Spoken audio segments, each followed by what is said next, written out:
آپ یہ دعا نہ کروائیں کہ حافظ بنا دے، عالم بنا دے، مفتی بنا دے. آپ یہ دعا کرائیں کہ اللہ میرے بیٹے کو ایک نیک انسان بنا دے. ماشاء اللہ. جب بیٹا نیک انسان ہوگا، عالم ہے تو پھر بھی فائدہ ہے، ڈاکٹر ہے تو پھر بھی فائدہ ہے، انجینئر ہے تو پھر بھی فائدہ. ہم فرد کو فرد کے لیے تیار کرتے ہیں، فرد کو معاشرے کے لیے تیار نہیں کرتے. بالکل. جب فرد کو آپ معاشرے کے لیے تیار کریں گے، جب ایک فرد تیار ہو گیا بہترین انسان، پھر وہ جس فیلڈ میں جائے گا، عالم ہے تو اس سے فائدہ، ڈاکٹر ہے تو اس سے فائدہ، لائر ہے تو اس سے فائدہ، انجینئر ہے تو اس سے جتنے فائدہ. بھی طبقات میں آپ جائیں گے. لیکن اگر وہ بہترین انسان نہیں ہے تو وہ جس روپ میں بھی ہے وہ بیڑی ہے، وہ انسان کے روانے کا مسئلہ ہے. بالکل. یعنی ہم والدین کو یہ میسج دے سکتے ہیں کہ اگر آپ گندم بوئیں گے تو گندم نکلے گی، اگر آپ چاول بوئیں گے تو چاول ایسے نکلے ہی گا. ہے. جو چیز آپ اپنے بچے میں ڈلیور کر رہے ہیں وہی چیز کل کو آپ کے سامنے آئے گی. ایسے ہی. تو مفتی صاحب اسی میں ایک سوال اور میرے ذہن میں آ رہا ہے کہ اگر والدین محبت کرتے ہیں بہت زیادہ تو اس سے بھی بچہ بگڑتا ہے. تو اس میں تربیت میں اور محبت میں یہ توازن یہ کیسے برقرار رکھا جائے؟ دیکھیے، بہترین طریقہ تربیت کا وہ ہے جو میرے آپ کے نبی امام الانبیاء صلی اللہ حضرت محمد مصطفیٰ احمد مجتبیٰ خاتم النبیین صلی اللہ علیہ وسلم نے امت کو دیا. آپ ایک منٹ کے لیے سوچیں، جس زمانے میں آپ کی بعثت ہے، قرآن اس زمانے کو وَإِن كَانُوا مِن قَبْلُ لَفِي ضَلَالٍ مُبِينٍ سے بیان کرتا ہے کہ بھائی آپ سے پہلے تاریکی کا دور تھا، جاہلیت کا دور تھا. بے شک. اور تصور یہ تھا کہ ایک دوسرے کی کھوپڑیوں میں شراب پینے والے.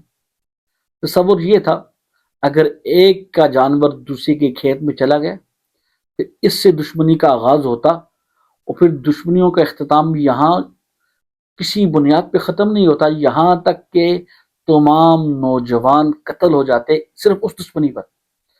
لیکن میرے نبی کی جب بعثت ہوتی ہے، میرے نبی نے اس معاشرے کو کن بنیادوں پر، کن اصولوں پر پرکھا، جانچا. حضرت عمر کہا کرتے تھے کہ مجھے میرے والد کہتے تھے کہ عمر تجھے اونٹ چڑھانے نہیں آتے، تو بڑا ہو کے کیا کرے گا. وہ عمر 22 لاکھ مربع میل کا حکمران بنتا ہے. آج دنیا کا غیر مسلم رائٹر اگر وہ انصاف پسند، غیر مسلم رائٹر اگر وہ منصف ہے، تو وہ یہ کہنے پر مجبور ہے کہ دنیا کے اندر اگر ایک عمر اور آ جاتا، دنیا میں عدل و انصاف کا بول بالا ہو جاتا اور تاریکیوں کا اور ظلم کا خاتمہ ہو جاتا. بے شک. تو جس عمر کو اونٹ چرانے نہیں آتے، وہ عمر 22 لاکھ مربع میل کا حکمران بنتا ہے. جو تربیت، اصول تربیت میرے نبی نے دی ہے، ان کو فالو کرنا ہو. میں اکثر ایک بات کہتا ہوں، یہ پچھلے ہفتے میں نے ایک اسکول کے سالانہ پروگرام میں کہا، ساری ذمہ داری اساتذہ پہ ڈال دینا بھی زیادتی ہے اور ساری ذمہ داری والدین پہ ڈال دینا بھی زیادتی ہے. بے شک. لیکن جب والدین بھی اپنی ذمہ داریاں پوری کریں گے، اساتذہ بھی اپنی ذمہ داریاں پوری کریں گے، مسئلہ حل ہو. میں نے وہاں عذرائے تفنن کہا، ہم جب چھوٹے ہوتے تھے اس وقت 2 جی ہوتے تھے، یا استاد جی ہوتے تھے یا ماں جی یا باپ جی ہوتا. ایسے تھا. بالکل ایسے ہی. استاد جی، استاد جی، ماں ابو جی اور امی جی. ماں جی کہتے ہیں ہم. میں نے کہا آج کل جی بہت ہو گئے ہیں. 2G سے سٹارٹ کریں، 2G 3G 4G 5G. آج کل یوٹیوب جی ہے، گوگل جی ہے، ٹک ٹاک جی ہے، ہر کے سارے کے جب ساتھ جی زیادہ ہو گئے ہیں، بالکل. میں نے کہا ان جیوں نے نقصان یہ کیا کہ جس معاشرے کو میرے نبی ایک آئیڈیل معاشرہ بنانا چاہتے ہیں، لیکن آج کے والد اور استاد نے اس معاشرے کی تربیتی اصولوں کو سمجھا نہیں. بالکل. وہ کیسے؟ وہ شاہ صاحب ایسے، آج کی ماں کے پاس دنیا کے ہر کام کے لیے وقت ہے، لیکن اپنی اولاد کی تربیت کے لیے کوئی ٹائم نہیں. بالکل ایسے ہی ہے.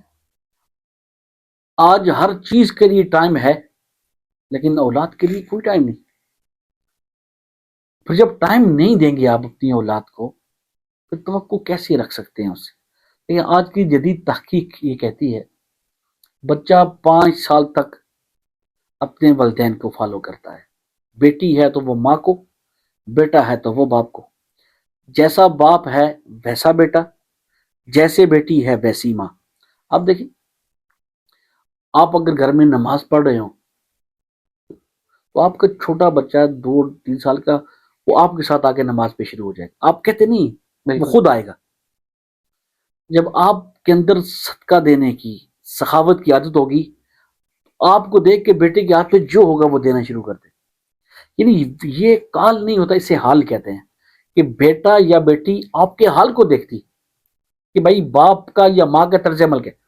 تو 5 سال تک اولاد والدین کو فالو کرتی ہے اور 5 سے لے کر 12 سال تک اپنے ٹیچر کو فالو کرتی ہے. جیسے اسکول کا استاد ہے بیٹا ویسے ہوگا، اس کا اسٹوڈنٹ ایسے ہوگا، جیسے ٹیچر ہے معلمہ ہے ایسی بیٹی ہوگی.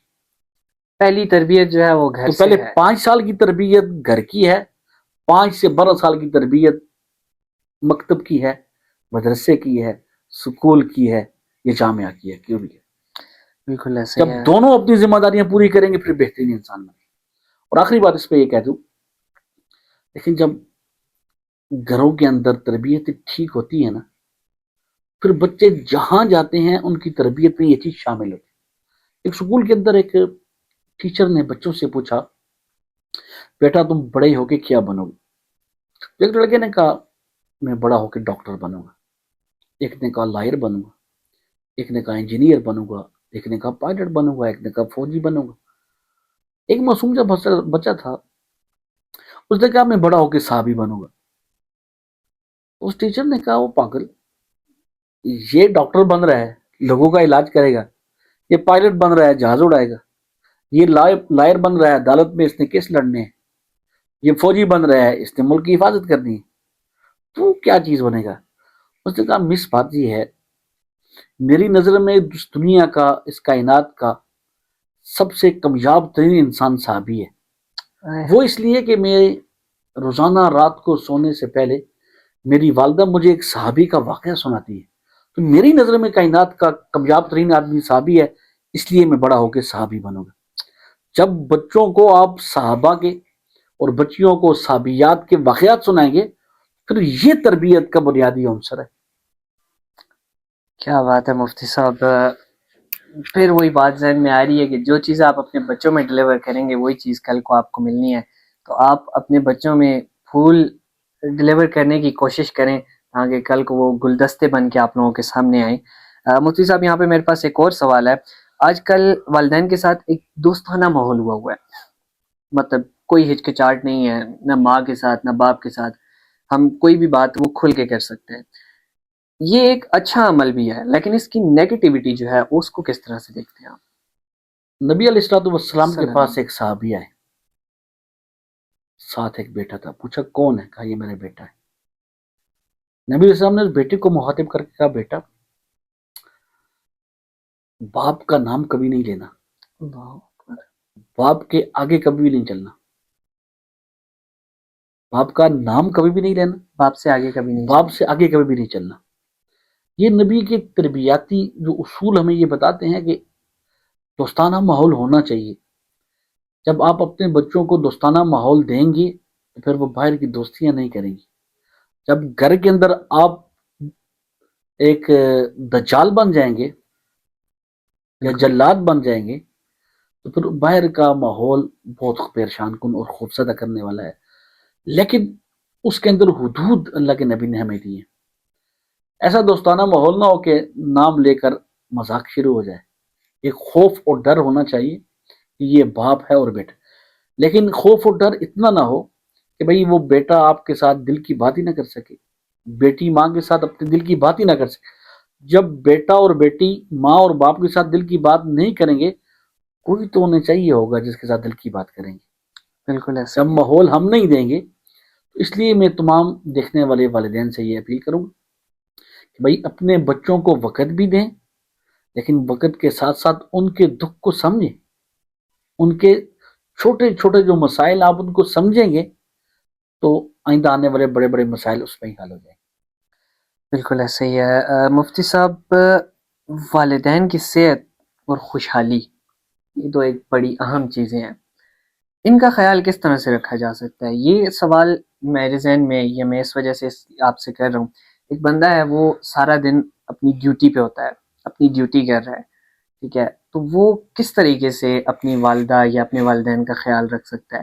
یا کسی بھی وجہ سے کوئی بندہ ہے مثال کے طور پہ وہ آؤٹ آف کنٹری ابراڈ ہے، اب وہ وہاں سے بصورت پیسے جو ہے وہ اس کا خیال رکھ سکتا ہے، لیکن اس میں جو میرا سوال، اصل جو سوال ہے کہ وہ اپنے والدین کی جو صحت ہے، جو تندرستی ہے، ان کا جو خیال ہے، وہ کس طرح سے رکھ سکتا ہے؟ اس سوال کے جواب میں کم از کم مجھے 1 گھنٹہ چاہیے ہوگا کہ میں اس کا جواب دوں، جواب تو بہت لیکن بڑا اگر ہو میں جائے گا، مختصر الفاظ میں بات کروں، ایک صحابی آئے نبی علیہ السلام کے پاس اور کہا یا رسول اللہ مجھے جہاد کرنے کی اجازت دیں۔ آپ نے کہا والدین زندہ ہیں؟ فرمایا ہاں۔ کہا ففیہما فجاہد، تاکہ والدین کے ساتھ جہاد کر، ان کی خدمت کر، جہاد کا اجر ملے گا۔ کیا بات نبی علیہ الصلوۃ والسلام کی تعلیمات تو یہ بتاتی ہیں کہ والدین کے ساتھ جہاد کرنا اتنا اجر ہے کہ میدان جہاد میں جہاد کرنے سے زیادہ اجر ہے۔ اور نبی علیہ السلام نے فرمایا کہ والدین کو دیکھنے پہ ایک حج اور عمرے کا ثواب، مسکرا کے والدین کے چہرے کو دیکھنا، اس پر بھی ایک حج اور عمرے کا ثواب۔ ماشاء اللہ۔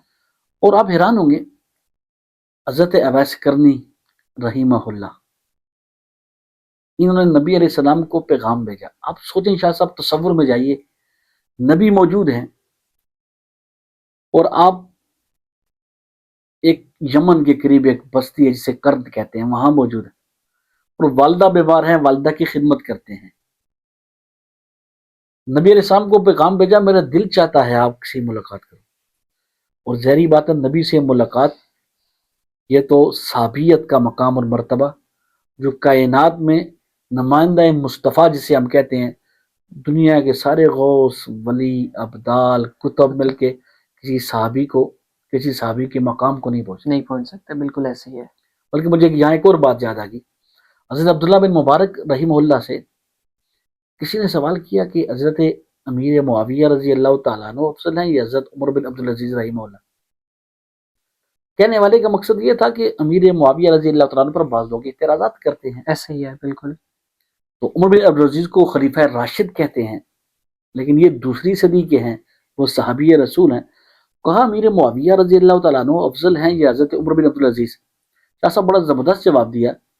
انہوں نے کہا حضرت امیر معاویہ رضی اللہ تعالیٰ عنہ امام الانبیاء صلی اللہ علیہ وسلم کے ساتھ جس غزوے میں شریک ہوئے، حضرت امیر معاویہ رضی اللہ تعالیٰ عنہ کے گھوڑے کی پاؤں کے کھر کے نیچے جو خاک آئی ہے، عمر بن عبدالعزیز اس خاک کو بھی نہیں پہنچ سکتا، امیر معاویہ کو تو پہنچتا۔ آپ دیکھیں کہ بھئی یہ نسبت کتنی بڑی، لیکن اویس کرنی پیغام بھیجتے ہیں کہ ماں کی خدمت ہے اور آپ کی طرف آنا چاہتا۔ نبی علیہ السلام نے پیغام بھیجا اویس ماں کی خدمت کرو، اور ماں کی خدمت کرتے ہیں، یہاں نبی کا انتقال ہو جاتا ہے صلی اللہ علیہ وسلم، اور نبی کی زیارت نہیں ہو سکتی۔ آپ ایک منٹ کے لیے سوچیے، وہ کہتے ہیں جا کے نبی کی زیارت کر لیتا ہوں، ماں کی خدمت کرتا رہوں گا، لیکن وہ ماں کی خدمت میں لگے رہے، وہ زیارت نہیں ہو سکی اور نبی علیہ السلام دنیا سے پردہ فرما۔ نبی علیہ السلام نے حضرت عمر بن خطاب رضی اللہ تعالیٰ عنہ سے فرمایا تھا، عمر، کرد کا رہنے والا ایک شخص آئے گا، اویس اس کا نام ہے، اللہ اکبر، اور جب وہ اویس تمہارے پاس آئے نا، اس سے اپنے لیے دعا کروانا۔ جب کوئی بھی قافلہ کرن سے آتا نا، تو حضرت عمر جایا کرتے تھے، حضرت علی جایا کرتے، پوچھتے تم میں سے اویس نام کا کوئی آدمی ہے؟ ایک دفعہ، دوسری دفعہ، تیسری دفعہ، چوتھی دفعہ گئے، لیکن وہ قافلے میں شامل نہیں ہوتے۔ ایک دفعہ حضرت عمر حضرت علی رضی اللہ تعالیٰ عنہ دونوں گئے تو پوچھا کہ قافلے میں کوئی اویس نامی ہے؟ میں کہا ہاں ہے۔ نبی علیہ السلام نے حضرت اویس کی نشانی حضرت عمر کو بتائی تھی، ایسا ایسا ہوگا، اور اس سے اپنے لیے دعا کرنا۔ حضرت عمر رضی اللہ عنہ اور حضرت علی ایک تابعی حضرت اویس کرنی سے اپنے لیے دعا کرواتے، تو حضرت اویس کرنی کی آنکھوں میں آنسو آ گئے کہ بھائی عمر مجھ سے دعا کروا رہے ہو؟ انہوں نے کہا تھا کہ نبی علیہ السلام نے فرمایا کرن کی بستی سے ایک شخص آئے گا، اویس اس کا نام ہوگا، یہی ہے اس کا حلیہ ہے، یہی اس کی اوصاف ہیں، جب تمہاری عمر اس سے ملاقات ہو اس سے دعا کروانا، اس لیے کہ اس نے اپنی والدہ کی بڑی خدمت کی۔ اور جب ماں کی خدمت کرنے والے کو اللہ کے نبی صلی اللہ علیہ وسلم حضرت عمر کو فرما رہے ہیں کہ اس سے اپنی دعا کروانا. آپ ایک منٹ کے لیے سوچیں, جو ماں کی خدمت کرے, جو باپ کی خدمت کرے, اس کے لیے کیا مقام اور مرتبہ ہوگا. بے شک. تو آپ کا سوال تھا کہ بھئی ہم والدین کی خدمت کیسے کر سکتے ہیں. میں تو ایک بات کہتا ہوں حضرت کہ آپ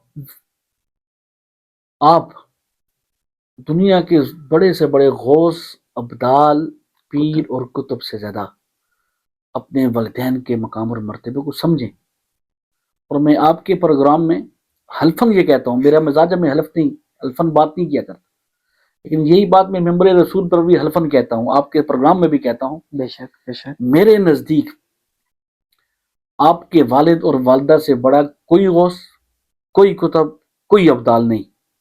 آپ ان سے دعا لے کے نکلیں, رب محمد کی قسم آپ مٹی کو ہاتھ ڈالیں گے وہ سونا ہوگا. بالکل ایسا. اور میں نے یہ عملاً دیکھا ہے, میرے ساتھ یہ ہوا ہے. میں نے کوشش یہ کی کہ اپنی والدین کی خدمت ہو جائے. اور آپ یقین مانیں, یہاں ایک بات اور بھی ایڈ کرتا ہوں.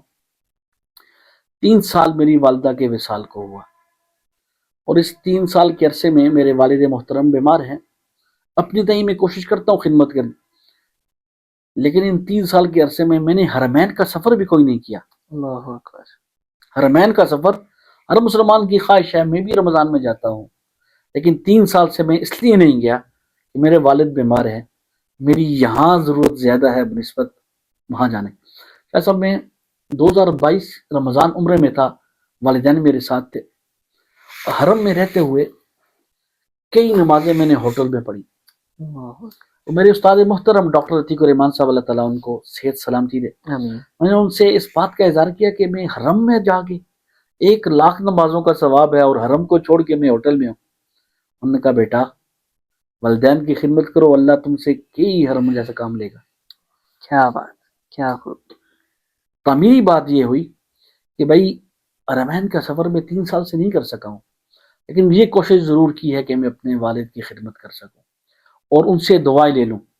اور جب آپ اپنے والدین کی خدمت کر کے ان سے دعائیں لے لیں گے, پھر کسی اور سے دعاؤں لینے کی آپ کو ضرورت نہیں ہوگی. اور جب ان سے آپ دعا نہیں لیں گے, اور لوگوں سے دعائیں لیتے رہیں گے, آپ کو پتہ ہے جن 3 لوگوں کی دعائیں اللہ سنتا ہے ان میں ایک والد کی بد دعا بھی ہے, والدین کی بد دعا بھی. اور اللہ کے نبی صلی اللہ علیہ وسلم کا ارشاد گرامی ہے, رغم انفو رغم انفو رغم انفو, اس شخص کی ناک خاک آلود ہو, وہ شخص تباہ اور برباد ہو جائے. صحابہ نے پوچھا یا رسول اللہ لمن, کون شخص؟ آپ نے فرمایا جو اپنے والدین کو یا ان میں سے کسی ایک کو بڑھاپے کی حالت میں پائے, ان کی خدمت کر کے اپنی مغفرت نہ کروا سکے, اس کی ناک خاک آلود. اللہ اکبر. ہم اگر اپنے والدین کی خدمت نہیں کر پاتے تو ہم سے زیادہ کوئی بدقسمت انسان کوئی نہیں. یہاں پھر ایک بات مجھے یاد آ گئی, آپ جی ضرور ضرور ضرور مفتی صاحب. میں اکثر ایک شعر کہتا ہوں, بخت کے تخت سے یک لخت اتارا ہوا ایک شخص, واہ واہ, تو نے کبھی دیکھا ہے جیت کے ہارا ہوا ایک شخص. کیا بات. میں ان لوگوں کو بخت والا, نصیب والا سمجھتا ہوں جن کے والدین زندہ ہیں, اور جن کے والدین زندہ نہیں ہیں وہ بد نصیب ہے. وہ ان کے چہروں کو دیکھ کے حج عمرے کا ثواب نہیں دے سکتے, وہ ان سے دعائیں نہیں لے سکتے. وہ کسی نے کہا نا کہ ان 2020-25 ان 5 سالوں کے درمیان تو سب سے زیادہ بہترین شعر تھا. وہ شعر بڑا عجیب ہے, مجھے بہت اچھا لگتا ہے. ارشاد.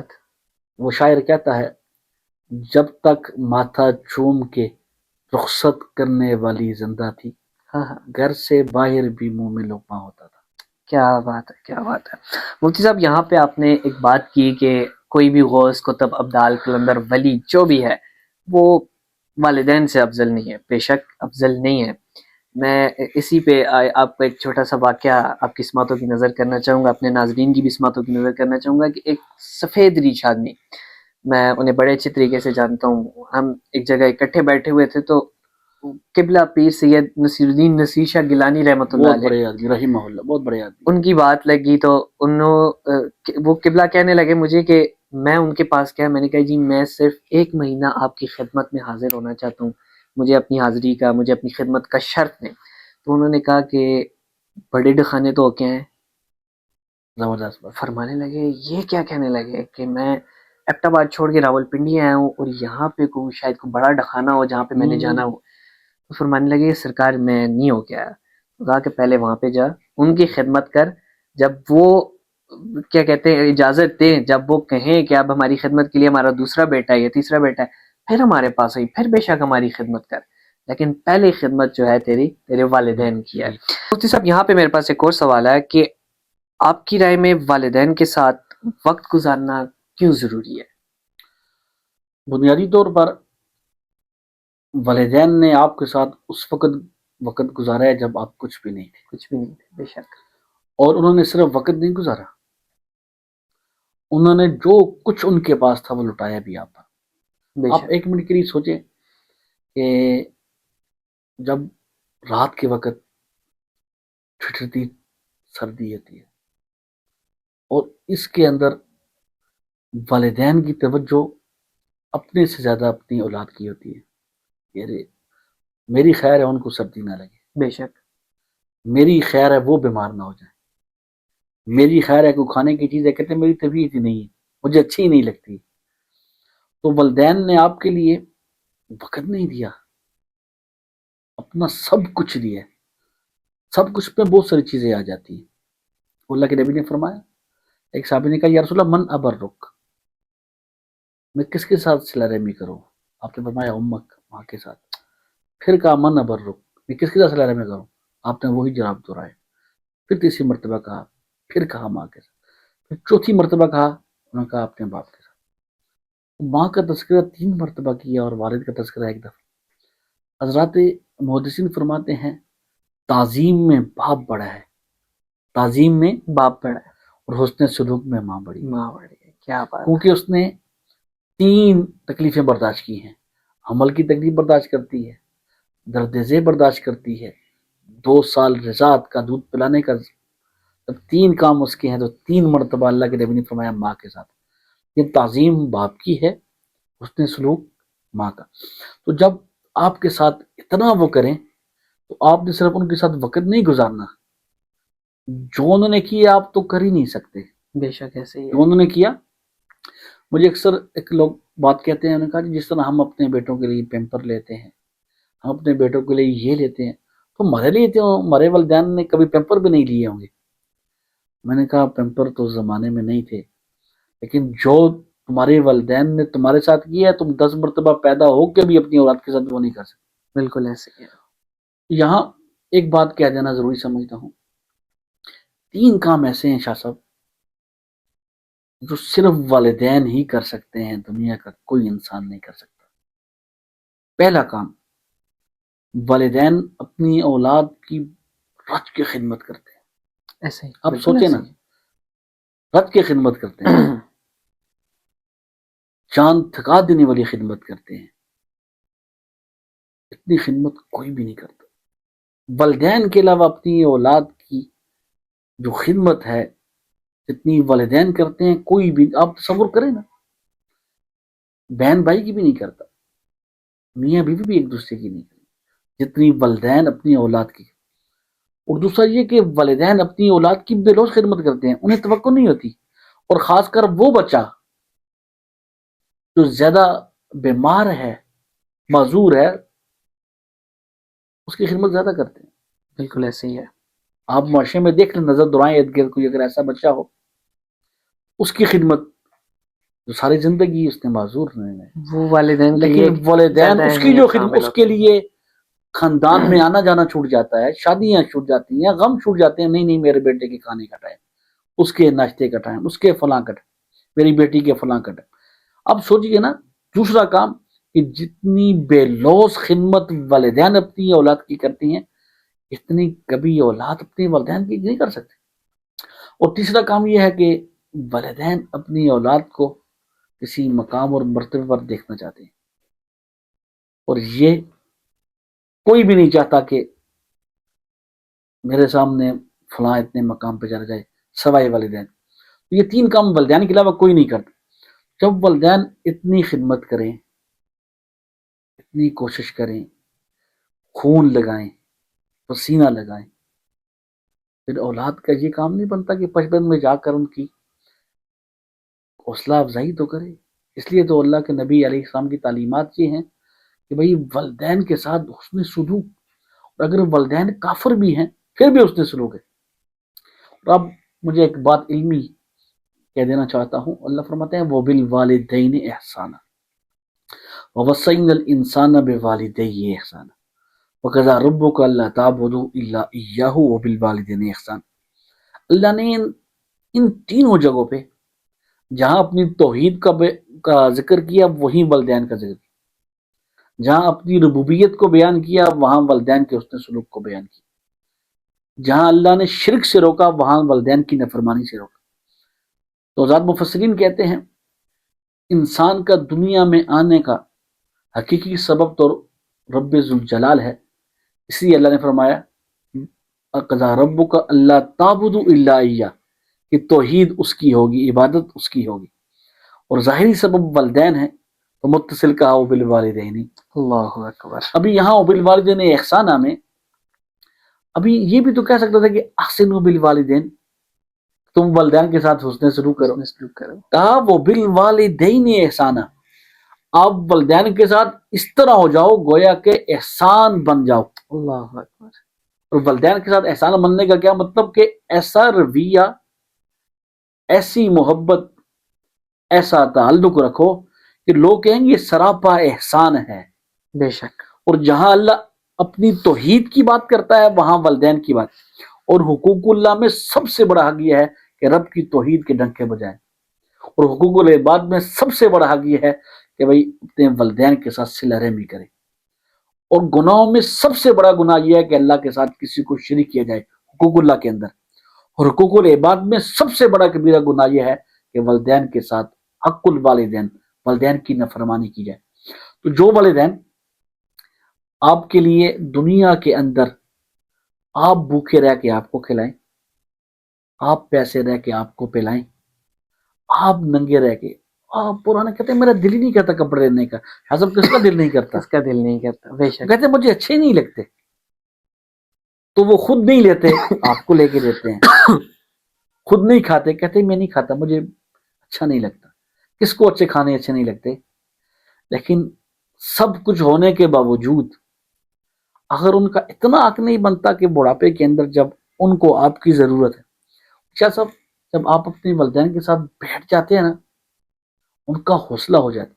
اب یقین مان میں پھر وہی بات ہے کہ 3 سال سے اپنے شہر سے باہر نہیں نکلتا، یہی رہتا ہے۔ اکثر مجھ سے اپنے دوست احباب گلا کرتے ہیں کہ آپ پروگرام میں کم آتے ہیں، اور کیا مسئلہ ہے؟ میں نے کہا ایک ہی مسئلہ ہے کہ بھائی میں یہ چاہتا ہوں میری جن کو سب سے زیادہ ضرورت ہے میں ان کو ٹائم دوں، باقی یہ والی ضرورتیں تو میں نے کہا پوری ہوتی رہتی ہیں، یہی توقع رہتی ہے، یہی ذہن میں رہتا ہے کہ ابھی فون آئے گی تو پہنچنا ہے۔ اور آپ یقین مانیں جب بھی پہنچتا ہوں بس جا کے میرا بیٹھنا ان کو سکون ہو جاتا ہے، بس پہنچنا، بس وہ دیکھتے ہیں یہ رہا گیا تھا بس سکون۔ تو ایسے والدین کو تمام اولاد کے ساتھ ایسی محبت پیار ہوتی ہے۔ تو آپ کا سوال بھی یہی تھا، لمبا ہو گیا، کہ بھئی ہم اپنے والدین کے ساتھ محبت پیار کے ساتھ پیش آئیں، اس نے سلوک سے پیش آئیں۔ میں اپنے والد صاحب کو ڈاکٹر کے پاس لے کے گیا تو میں نے گلہ کیا، جنرل وقار صاحب ہیں، ڈاکٹر جنرل وقار اسلام آباد، میں نے کہا جی ہمارے حاجی صاحب کباب بہت کھاتے ہیں، چپلی کباب، اور دل کا مسئلہ ہے، ان کی مین شریانے بلاک ہے، تو آپ خود ہی ان کو ذرا روکیں۔ تو مجھے انہوں نے بڑا عجیب جواب دیا، انہوں نے کہا جی مفتی آپ ہیں تو کہنا مجھے پڑ رہا ہے، اللہ کیا فرماتے ہیں والقانتین والقانتات۔ قانت کیسے کہتے ہیں؟ قانت اسے کہتے ہیں جو والدین کا کامل فرما بردار ہو۔ انہوں نے کہا جو یہ کہتے ہیں ان کو دو، کیا بات ہے، کیا بات ہے، اور بہت اپنے ہاتھ سے بنا کے دو۔ اس لیے میں یہ سمجھتا ہوں کہ والدین کے ساتھ جتنا ہو سکتا ہے آپ کو صلہ رحمی کرنی چاہیے، جتنا وقت ہو سکتا ہے ان کو دیں، اور جتنا ہو سکتا ہے ان سے دعائیں لیں۔ جب آپ ان کی دعائیں لے لیں گے آپ کو کسی اور کی دعاؤں کی ضرورت نہیں ہے۔ بے شک۔ جی بالکل، مفتی صاحب نے جو باتیں کہی ہیں یقیناً اگر آپ ان باتوں پر عمل پیرا ہوں گے، والدین اور جو ان کے بچے ہیں دونوں، تو انشاءاللہ آپ کو ایک بہتر رزلٹ ملے گا۔ مفتی صاحب ہم نے اپنے سوشل میڈیا پلیٹ فارمز پہ ایک پوسٹ لگائی تھی کہ اگر آپ کا کوئی سوال ہو تو آپ کر سکتے ہیں۔ کافی سارے سوال ہے، وقت دامن میں اتنی گنجائش نہیں کہ ہر ایک سوال سامنے رکھا جائے، لیکن دو سوال جو ہیں وہ میں بہت ضروری سمجھتا ہوں۔ ایک سوال جو آیا ایبٹ آباد سے ہی ہے، یہ خاتون ہے، ان کا سوال ہے کہ مفتی صاحب سے یہ پوچھیں کہ ان کی زندگی میں سب سے اہمیت کی حامل کوئی دو خواتین جو یہ بتانا چاہیں۔ ایک تو یقیناً ان کی والدہ ہوں گی، کیونکہ ہر بیان میں سنتی ہوں کہ یہ اپنی والدہ کا بہت ذکر کرتے ہیں، اور دوسری یقیناً ایک تو میری والدہ ہیں بے شک اور دوسری میرے بچوں کی والدہ ہیں، کیونکہ ان کا بھی اس حوالے سے دیکھیں ایک اہم کردار ہے۔ ایک اہم کردار اس حوالے سے بھی ہے شاہ صاحب، ہماری مصروفیات زیادہ ہیں اور مختلف پلیٹ فارم پہ ہم مجھ سے اکثر ایک سوال ہوتا رہتا ہے، بھئی آپ مینیج کیسے کرتے ہیں بچوں کو، فیملی کو، اور سب سے بڑا ایشو ہے کہ وقت آپ دے نہیں پاتے۔ تو میں نے ریڈیو پاکستان میں بھی کہا، میں نے کہا کہ یہ اللہ کا شکر ہے کہ ہمارے گھر والے جو ہیں ہمارے ساتھ گزارا کر لیتے ہیں۔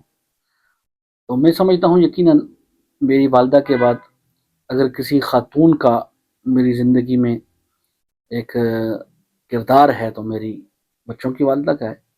اچھا ان کا کردار ہے تو نظام ٹھیک چل رہا ہے جی۔ بالکل جی، یقیناً جو آپ کی جو خاتون ہوتی ہے اس کا بھی آپ کی زندگی میں ایک بہت اہم کردار ہوتا ہے، اور وہ اگر نہ ہو تو تب بھی آپ کی زندگی ایک سونی زندگی میرے خیال سے گزرتی ہے۔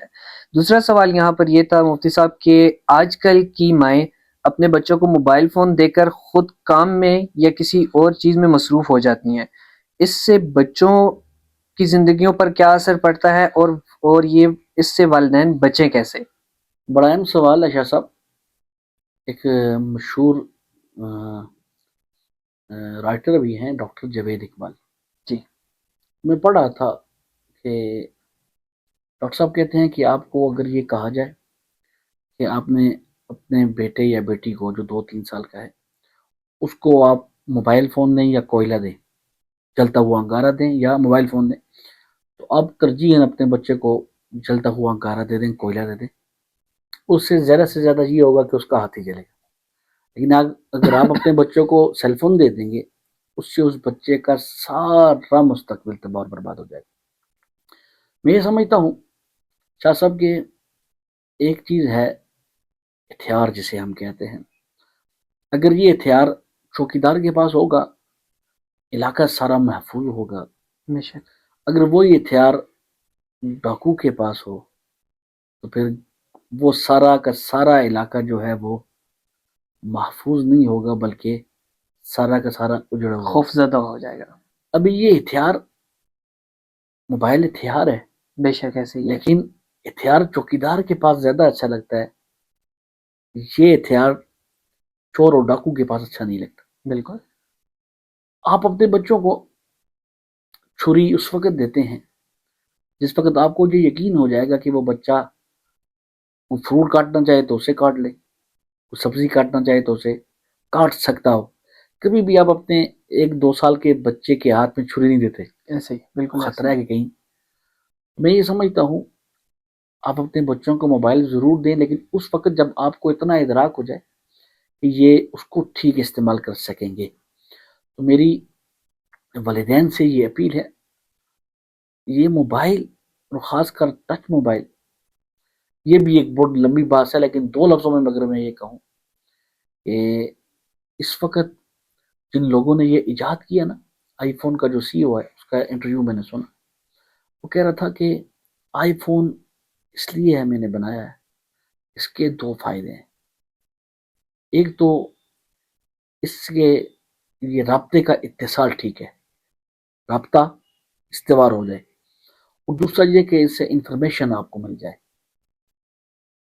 تیسرا آپشن تو موبائل کے ساتھ کھیلنے والا یہ تو ہے ہی نہیں، ہم نے پہلے 2 کو چھوڑ دیا، تیسرے کو لے لیے۔ اور جو موبائل بنانے والے ہیں ان کی یہ رائے میں نے آپ کے سامنے رکھی، اور آپ شاہ صاحب حیران ہوں گے، جو جنہیں ہم مہذب معاشرے کہتے ہیں وہاں تو میٹرک تک کے بچوں کو موبائل سکول میں کیا گھر میں بھی دینے پر پابندی ہے۔ بالکل ایسے ہی ہے۔ اور وہاں میں پڑھ رہا تھا کہ جرمنی میں بل پاس ہوا، بھئی آپ اپنے 15-16 سال کے بچوں کو موبائل ہی نہیں دے سکتے، سکول کے اندر اداروں کے اندر نہیں، گھر میں بھی نہیں دے سکتے.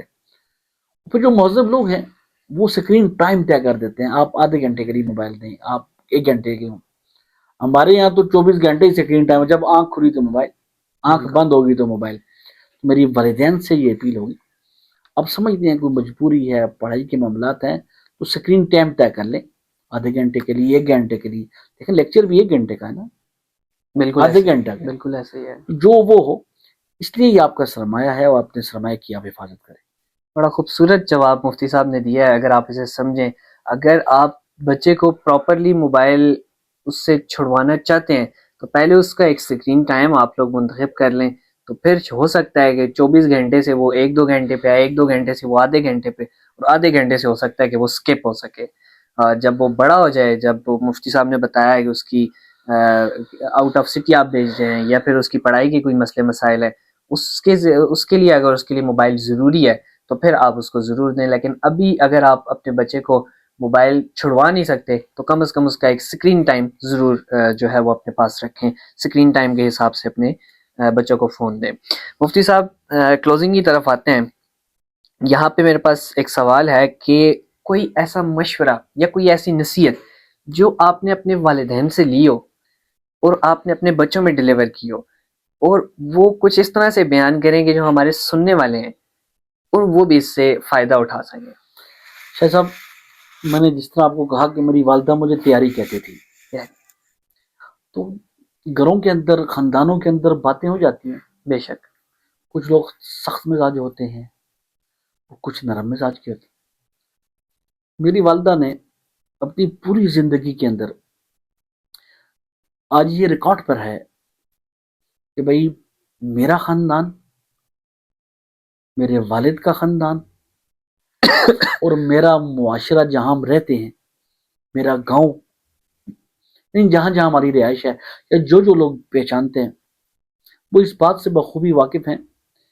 میری والدہ رحمہ اللہ وہ ایک بات کہتی تھی، وہ کہتے تھے تیاری اللہ دی رضا. ان کو کا جملہ ہے. جب کوئی آدمی سخت بات کہتا ہے وہ کہتے بس چھوڑ دو. مجھے کہتے تیاری اللہ کی رضا، اللہ ہے نا، بالکل وہ خود نیا کرے گا. تو بہت سارے کام اللہ پر بھی چھوڑنے کے ہوتے ہیں. میں اکثر اپنے بچوں سے یہ کہتا ہوں، اگر کوئی بات سخت کر دے تو خیر، اس کا منہ تھا نہ کر دی. آپ نے اسے اللہ کی رضا تمہارا کے لیے جگرا ہے، معاف تم کر صبر دیا. کرو نا. کیا بات، اس کا بہت منہ بڑی تھا، اس نے بات کر دی، تمہارا جگرا ہے، تم صبر کرو. میری والدہ اکثر کہتے تھے کہ یہ اللہ کی رضا. اور آج بھی میں، دیکھیں میرا یہ نظریہ ہے کہ والدین قبر میں بھی ہوں نا تو آپ کے ساتھ اتصال رہتا ہے. شاہ صاحب، بالکل ایسے ہی ہے. توجہات رہتی ہیں، ماں کی توجہات، والدین کی توجہات آپ پر رہتی ہیں. تو اکثر یہ میری والدہ کہتے تھے کہ اللہ پر چھوڑ دو، اللہ کی رضا. کبھی کسی سخت کو مزاج کو جواب نہیں دیا. اور ایک تو یہ ہے نا کہ بھائی نہ حق، ایک یہ کہ حق پر رہتے ہوئے بھی نہیں دیا. اللہ اکبر. ان سامنے نظر آ رہا ہے کہ دوسرا آدمی زیادتی کرتا ہے، دوسرا آدمی بدتمیزی کر رہا ہے، کبھی کسی کو جواب نہیں دیا. تو اکثر مجھے کہتے تھے کہ میری ایک بات یاد رکھنا، کبھی کسی کو جواب نہ دو، اللہ پہ چھوڑ دو. یہ میں تمام دیکھنے سننے والے سے کہوں گا بھائی یہ میری والدہ کی نصیحت ہے، آپ اسے نصیحت سمجھ لیں، التجا سمجھ لیں، درخواست سمجھ لیں. بھائی آپ بھی بہت سارے کام اللہ پہ چھوڑ دیں.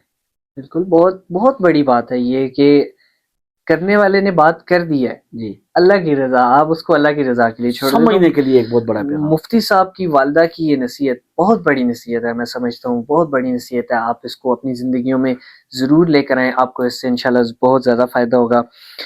مفتی صاحب، یہاں پر جاتے ہوئے میرے ذہن میں میاں محمد بخش رحمۃ اللہ علیہ کے چند اشعار آ رہے ہیں، انہی کے ساتھ ہم کلوزنگ کریں گے. لیکن اس سے پہلے میں آپ کا ایک بار پھر انتہائی مشکور ہوں کہ آپ نے اپنا قیمتی وقت دیا، یہاں آئے، میرے آڈینس، میرے ویورز تک آپ نے بہت ہی خوبصورت رائے اپنی دی، بہت خوبصورت مشورے، اور بہت ہی اہمیت کے حامل اگر یہ ہمارے ویورز جو ہیں ان کو اپنی زندگیوں میں اڈاپٹ کریں تو یقیناً ان کی زندگیاں گل گلزار ہو سکتی ہیں. میں آپ کا ایک بار انتہائی میں مشکور ایک ہوں. بات آخر میں کہہ دیتا جی ہوں. ضرور. دسمبر کا مہینہ چل رہا ہے اور دسمبر میں میری والدہ اللہ کی رضا ہوئی.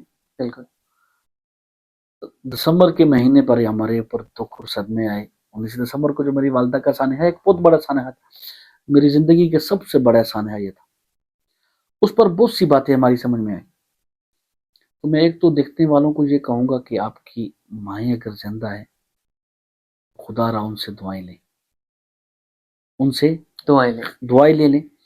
اور دوسری بات، مولانا جمیل احمد بالاکوٹی نے اپنی کتاب میں ایک بات لکھی ہے کہ مجھے پوری دنیا کا سربراہ بنا دیا جائے اور میرے زیر استعمال وائٹ ہاؤس ہو، اور میرے زیر استعمال وہ طیارہ ہو جو وائٹ ہاؤس کے اندر امریکن پریزیڈنٹ استعمال کرتا، اور میرے زیر استعمال وہ تمام رہائش کے ساتھ ساتھ وہ تمام کھانے ہوں جن کو میں کھاتا رہا ہوں، وہ تمام لباس جو امریکن پریزیڈنٹ استعمال کرتا ہے. ہمارے لیے سب سے بڑی اس وقت پوری دنیا کے اندر یہی ہے وائٹ ہاؤس. بالکل ایسے ہے. وائٹ ہاؤس کے مکین کے زیر استعمال رہنے والی سواری مجھے ملے، وہ لباس ملے، وہ کھانے ملے. یہ سب کچھ ملنے کے باوجود مجھے یہ کہا جائے کہ 1 منٹ کے لیے اپنی ماں سے دور ہو جاؤ، میں سب کو لات مار کے 1 منٹ کی اپنی ماں کی جدائی کو قبول نہیں کروں. تو میں دیکھنے والوں سے کہوں گا یہ وقت ہے اور والدین ہیں. بعض وقت ایسے ہوتا ہے کہ وقت رہتا ہے والدین نہیں رہتے.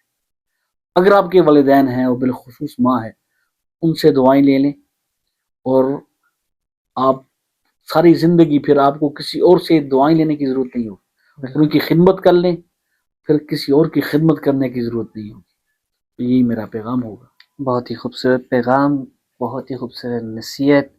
اور اسی کے ساتھ میاں محمد بخش رحمۃ اللہ علیہ کا ایک شعر کہ رونق میلے گلاں باتاں درشن شام سویرے، رونق میلے گلاں باتاں درشن شام سویرے، یاراں نال بہاراں 11 باج اندھیرے. تو یہ جب تک آپ کے جو والدین ہیں آپ کے پاس زندہ ہیں، اگر آپ نے ہماری پورا پوڈ کاسٹ سنا ہے تو یقیناً آپ اگر درد دل رکھنے والے ہیں تو یقیناً آپ کی آنکھیں نم ہوئی ہوں گی، یقیناً آپ کا دل جو ہے وہ نم ہوا ہوگا. تو اگر والدین سے کوئی بھی کسی قسم کی بھی آپ سے اگر کوئی گستاخی ہوئی ہے تو خدا را ان کے پاس جائیں، ان سے معافی مانگیں. اگر نہیں ہوئی آپ کے مزاج میں سختی ہے، اپنے مزاج میں نرمی لے آئیں. اگر آپ اپنے والدین سے 1 گھنٹہ ملاقات کرتے ہیں یا ان کو 1 گھنٹہ دیتے ہیں تو اسی 1 گھنٹے کو بڑھا کے 1.5 گھنٹہ کریں، 1.25 گھنٹہ کریں. اگر آپ اپنے والدین کی خدمت نہیں کر رہے تو خدا را اپنے والدین کی خدمت کریں. انہی نصیحتوں کے ساتھ مفتی صاحب کی انہی باتوں کے ساتھ مجھے اور مفتی صاحب دونوں کو دیجیے اجازت. آج کا یہ پروگرام یہیں پہ ختم کرتے ہیں. السلام علیکم ورحمۃ اللہ وبرکاتہ.